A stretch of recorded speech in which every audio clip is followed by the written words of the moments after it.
Check the mic and make sure it sound right, boys. Сайн байцгаана уу? За та бүхэнтэйгээ дараагийнхаа видеогоор уулзж байгаадаа баяртай байна.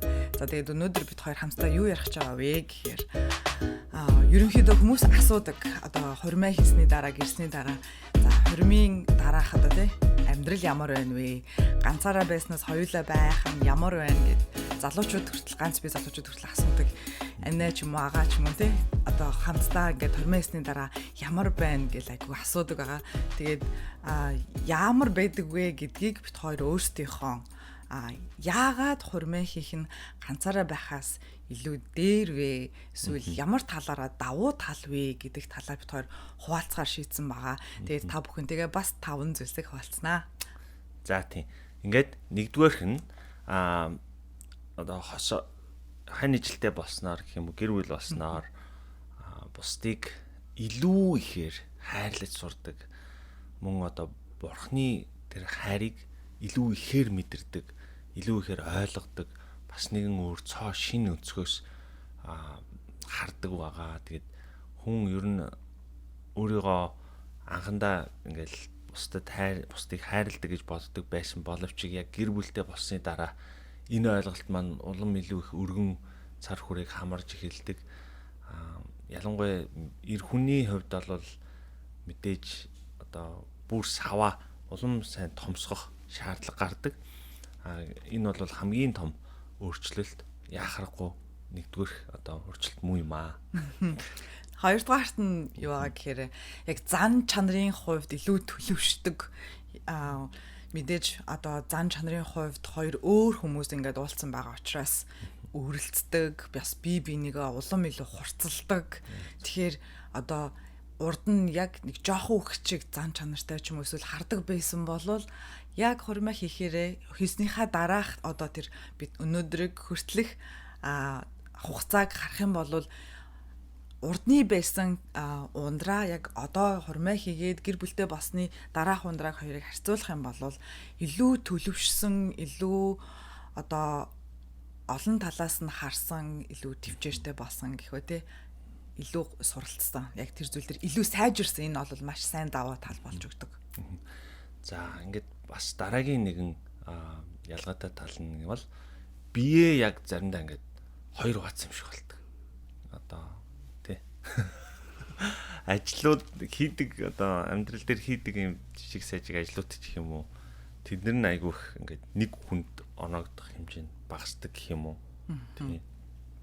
Одоо жишээ нь ганцаараа байхад чинь ингээл хувц унраа өөрөө угаан бүх юмаа өөрөө бэлдэн хоол ундаа өөрөө бэлдэн тэгээд дээрээс нь ажилдаа явна хичээлдээ явна гэл ингээл амжуулах ажил яг чимтгүн мангар их байдаг байсан.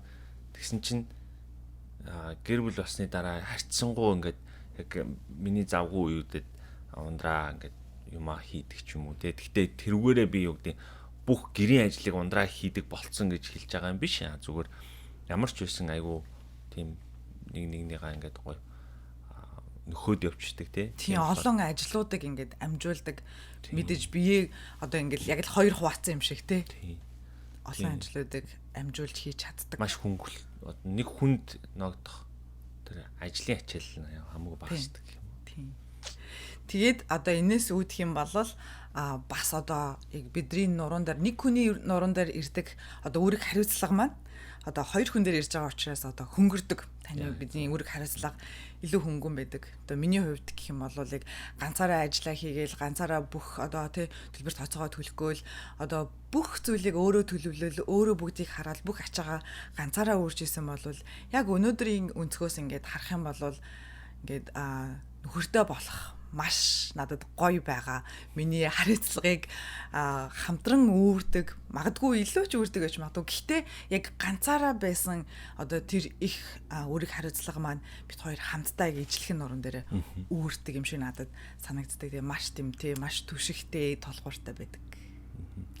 За дараагийн бас нэг ялгаатай, айгу том ялгаатай зүйл нь юу вэ гэхээр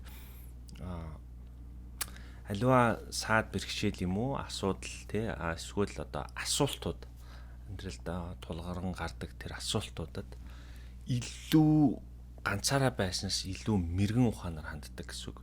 Тэгээ яагаад гэж юм гэхээр мэдээж нэг хүн нэг өнцгөөсөө хараад шийдвэрээ гаргах хоёр өөр өнцгөөс харчаад тэгээд тэрийг нэгтгэж одоо шийдвэр гаргана гэдэг нь илүү одоо урд нь 5 нэгтэлдэг байсан бол одоо 10 нэгтэлдэг болсон л гэсэн үг л дээ тий. Тэгэхээр ямар нэгэн байдлаар яг гэр бүлийн гаргаж байгаа шийдвэр гэдэг бол ганц хүн гаргаж байгаа шийдвэрээс хавьгүй одоо үргэлж зүв байдаг гэх нь бас арай өрөөсгөл болох. Гэхдээ хавьгүй одоо мэрэгэн байдаг юм аа. Тэгээд ямар ч байсан тийм одоо ийм асуудлыг олон өнцгөөс харж чаддаг. Арай илүү олон өнцгөөс мэдээж одоо хоёулаа учраас хамаагүй өөрөөр л харж байгаа юм л та тий.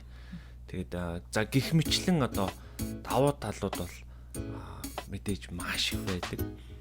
Тэгээд өөр одоо сул талууд гэвэл бас байгаа л байх тий. Мэдээж байлгүй. Хүмүүс мэдээж одоо нэрлэхэл байх л та. Та ч гэсэн нэгийг нэрлэж болно.